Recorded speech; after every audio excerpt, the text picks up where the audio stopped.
Like when I tell you I did not want to heal, I did not want to heal.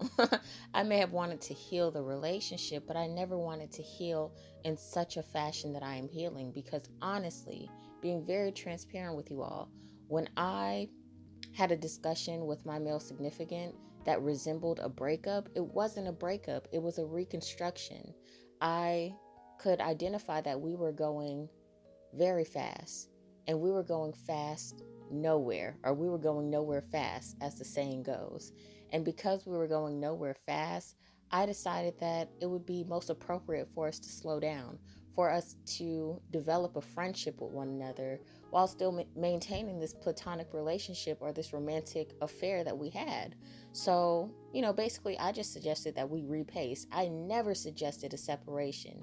Yet when my male significant stopped talking to me because he expected me to reach out to him, that is what caused our separation.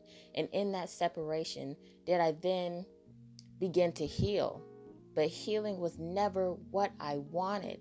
And that's why I can now accept healing more fully, because I can accept the fact that I never wanted this. And that is why it's not an easy process for me. Although it is simple and it can be done as it's being done, it's not easy. And I literally have to take my own advice. I always say to do what is simple isn't always going to be easy, but it can be done. And this is one of those situations, because the separation between my male significant, again, I never wanted to separate. I never wanted this.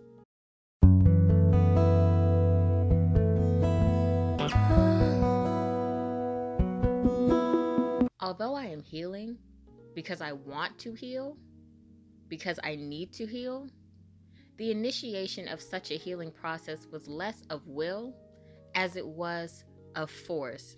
I never wanted to leave my male significant. Never did I not want to be with him. Yet as he is presently, he is not an individual I need, so I must do without. But he was certainly someone I wanted. And at times, he is someone I still want. And I think a lot of that has to do with the potential factor. It's not even that I want him per se. I just want what could have been, what should have been. And I find myself wanting him because of that potential aspect. Yet in acknowledging this fact, I am now best able to accept healing, as I can now acknowledge that healing wasn't something that I initially wanted, which further explains these recurring fixations throughout my process of healing. There are instances where I become regressive and seemingly stagnate myself, or rather stagnate my healing, as I transit feelings of reminiscence, remorse, sorrow, and very recently resentment, although infrequent. These feelings are reoccurring. And I now understand that this reoccurrence endures because this departure, this separation, the estrangement that I have experienced with this young man is not something that I ever wanted. It is not something that I ever wanted. Yet it is what it is. I didn't want to let go of that relationship, even though I had to. Even though I didn't want to. Yet because I did let go, and because I knew it was necessary for me to let go, because I was so decisive in my decision making, I felt as if this departure was something that I wanted. When in reality, I never wanted to heal per se. I didn't even know that I needed to heal until healing began. And only then did I, and do I, want to heal.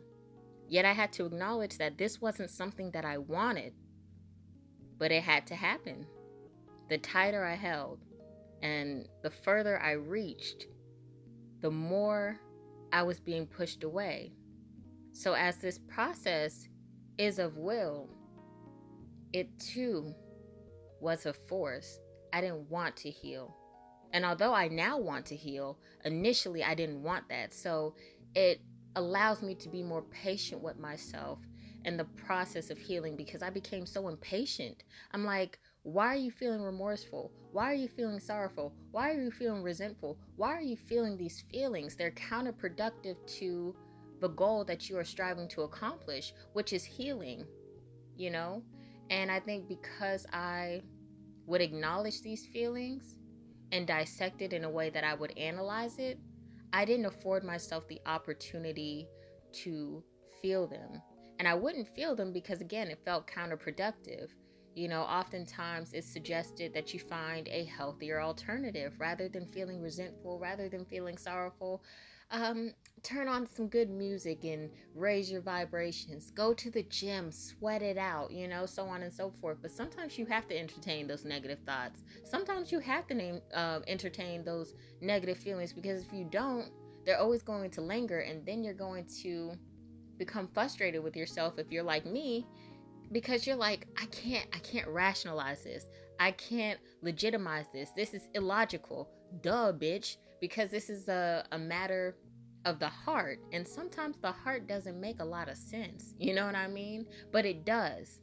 But the reasoning behind what the heart wants goes against the logic. You know what I'm saying? Like, it makes sense that my heart would want to pursue this relationship to some degree because of the aspect of potential, because of the good moments. But being logical and going intuitively, I know that it just doesn't make any sense. But I was literally becoming so frustrated with myself because I'm like, why are you feeling this way?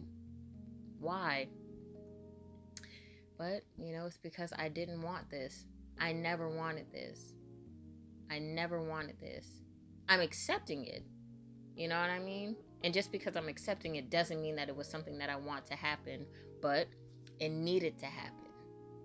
And that's why I'm able to accept it fully and wholeheartedly, as complex as that may sound, like not counteractive, or maybe counteractive, you know. But I'm not going to talk your head off. I just wanted to share that because that was a crazy revelation for me. That was crazy. Healing has been healing is not linear. Growth is not linear. And that is what I am having to tell myself repeatedly, because I wanted my healing to be so productive that I was becoming a bit too proactive. You know, wanting to just expedite the healing to where I didn't even have to feel what I necessarily needed to feel, because I was assessing it, I was analyzing it, I was rationalizing it, I was legitimizing it. But it's like, no, this phase in my life and this experience is really calling me to actually feel some shit just a little more than I tend to. You know, if you know anything about Libra, being a cardinal sign at that, and then also represented in traditional tarot, where the Queen of Swords, where the Empress, what else are we? I can't remember, but you know, we're ruled by our intellect. Our communication is only as good as our mind, you know what I mean? So, yeah.